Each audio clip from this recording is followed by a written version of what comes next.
My name is Tyran Gods Inc. Sappho Jr. and I'm a poet slash author slash inspirationist. And I don't know if I just made up a word or not, but we gonna flow with it. I just like to inspire people, and that's what I do.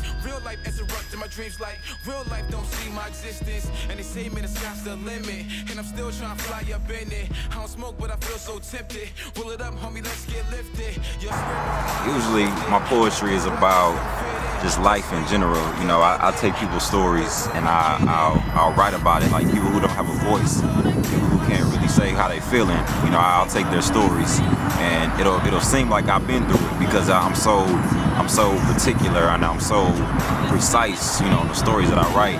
You know, people come up to me after, like, did you really go through that? And I'm like, nah, I never went through it, you know, but I know a couple people that did go through it, you know, so that inspires me, just life in general. And then a lot of stuff that I write is real personal stuff, you know, and it relates to a lot of different people. But I'm on stage and I'm spilling my soul, and people don't think I'm talking about myself, but you know, in most poems I am talking about myself. Like I have a poem called Lukewarm Christian, you know, and it comes from, like, it seems like I'm talking about other people, but it's really about me and about how I struggled a lot with that lukewarm spirit for a while, you know, and that's pretty much where it comes from. It's a real spiritual base, you know, godly base, you know, and recognizing Christ for who he is, but it's also coming from a perspective where I can relate to the world. You know, I can relate to people struggling with different things. I've never been molested at all, but I have 2 poems where I'm talking about a young child being molested, and then people come up to me after that like, man, thank you. That's all they say, and that right there, just that interaction, you know, not the claps, not all that. You know, I know a lot of people say that's kind of cliche in the world of poetry, but you know, it's the truth. You know, I don't really need all the hand claps when people come up to me and say thank you.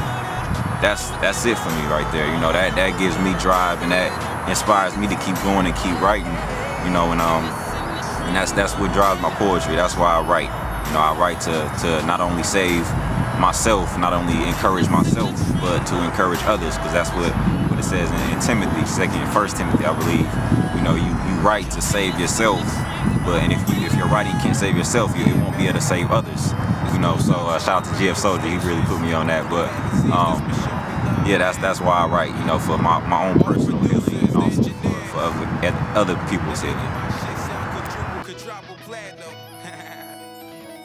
Yeah, we go straight to the top this time around, man. Look out for us, okay? Poetry, the story of his will versus God's will.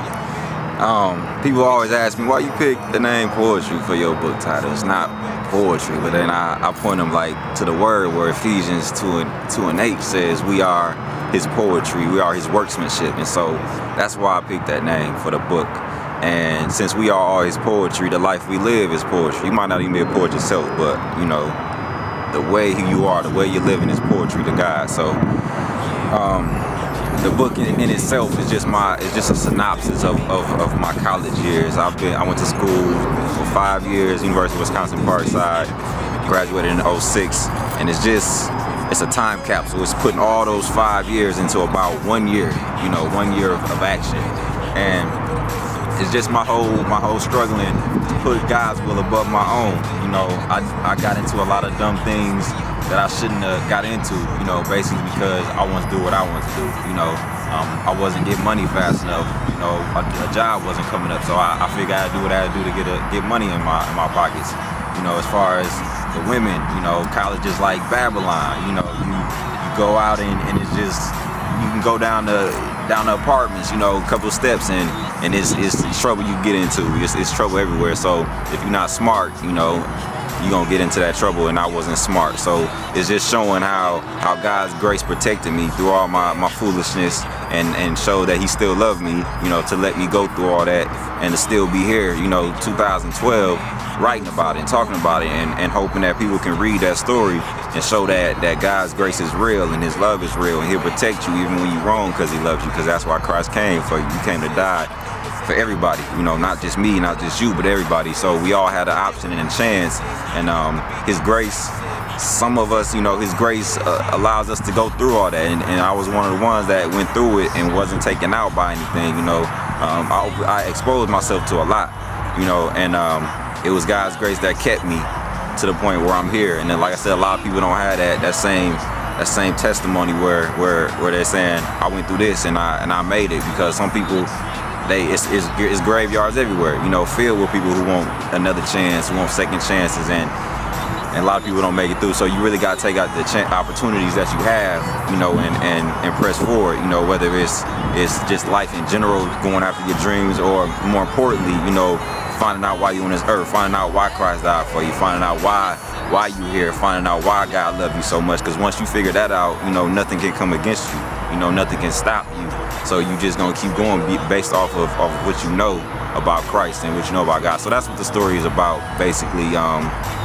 Another episode of a lukewarm Christian who made it through to live, tell about it, and trying to urge other people to not to go back and forth in your decisions. Producers, the engineers, they're making my shit sound quadruple platinum.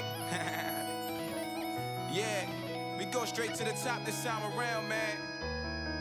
Look out for us. Okay.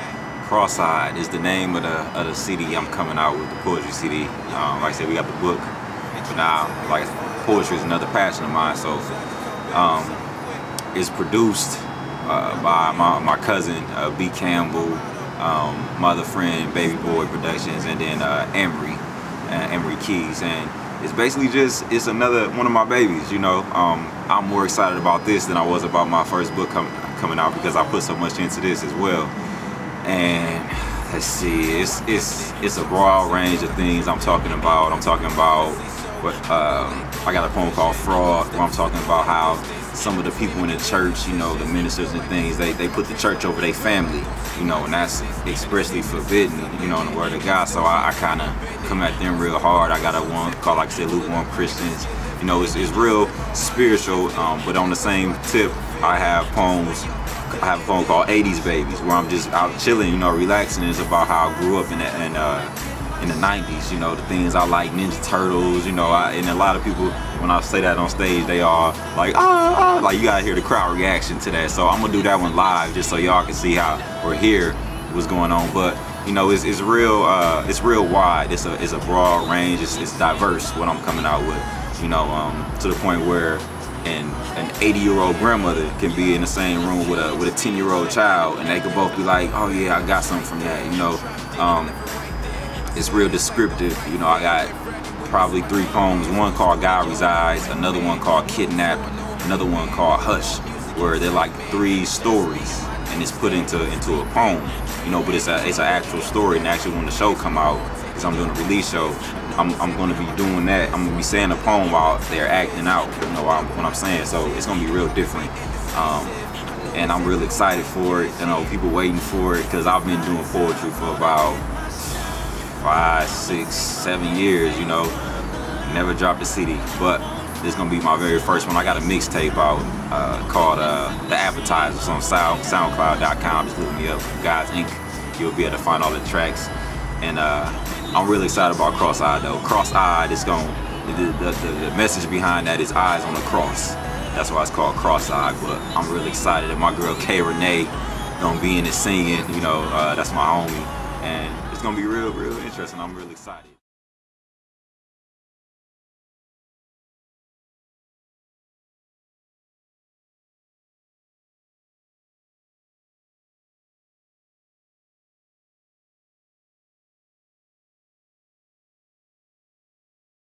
My name is Tyran God's Ink Sappho Jr., and you are watching Justice Law USA.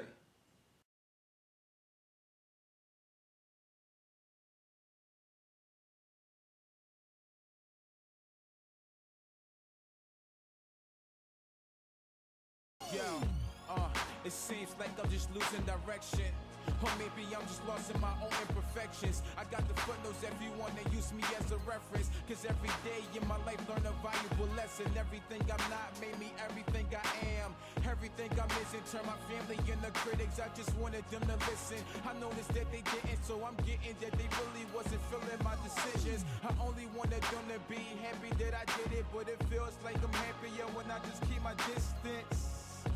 Through the grapevine, they whispering, I'm trying to be myself. They see me as somebody different, but hold